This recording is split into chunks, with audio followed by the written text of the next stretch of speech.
Itu yang wujud pada 1980-an, tengah 80-an, sehinggalah kita membuat operasi besar-besaran pada tahun 2001. Kita buat tangkapan. Dan kalau kita lihat dari segi fahaman yang dibawa oleh grup-grup ni adalah satu fahaman yang bertentangan. Tadi pun Datuk Seri ada bercakap, kita di Malaysia ni, kita berpegang kepada ahli sunnah wal jamaah. Dari segi mazhabnya, kita berpegang pada mazhab Syafi'i, tapi kita meraihkan mazhab-mazhab lain. Sama ada Maliki ke, Hambali ke, kita meraihkan dia orang. Yang kedua, dari segi akidah kita berpegang pada aliran Asy'ariyah dan Maturidiyah. Itu yang kedua. Dan yang seterusnya dari segi Sufi ni, pendekatan Sufi kita pegang pada Junaid Al-Baghdadi, dan segi-segi tasawuf Imam Al-Ghazali. Ini 4 ciri-ciri yang ada kepada ahli sunnah wal jamaah yang kita pegang di Malaysia lah. Bukan saja di Malaysia, majoriti pada umat Islam di satu dunia, tuan-tuan, 95% inilah pegangan yang kita berpegang kuat. Dan mana fahaman-fahaman yang bertentangan dengan yang saya katakan tadi, inilah yang menyebabkan wujudnya ciri-ciri ataupun kumpulan-kumpulan pengganas yang kita kesan. Yang pertama ciri ya tuan-tuan, kumpulan-kumpulan pengganas yang ada kaitan dengan ajaran sesat ni, mereka menolak demokrasi. Demokrasi dan perlembagaan dianggap syirik, tuan-tuan, dalam konteks negara lah.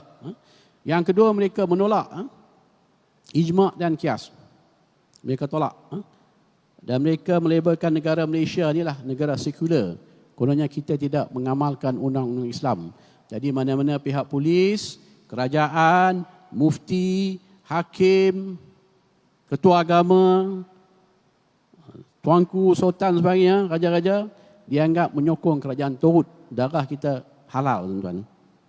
Yang ketiga, yang seterusnya, tuan-tuan, mereka melabelkan golongan orang bukan Islam dalam Malaysia ni kafir harbi. Darah mereka halal. Sebab tu harta mereka boleh dirompak, mereka boleh dibunuh. Seterusnya mereka ni banyak, tuan-tuan, banyak mengeksploitasi isu-isu bid'ah ni.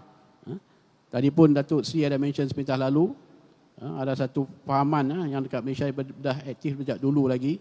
Mereka ni, bagi mereka tak ada bid'ah. Bid'ah ni mereka masuk neraka lah. Tak ada bid'ah dhalalah, tak ada bid'ah hasanah. Semua bid'ah masuk neraka semua, kan? Jadi benda-benda ni yang dimainkan untuk menjustifikasikan tindakan mereka untuk mengambil tindakan keganasan. Dan mereka ni menolak mazhab. Katanya tak perlu mazhab. Kan?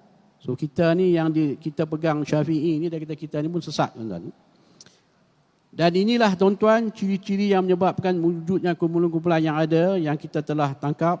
Dan kebanyakan fahaman-fahaman ini dibawa oleh pendakwah lah, kononnya pendakwah daripada luar.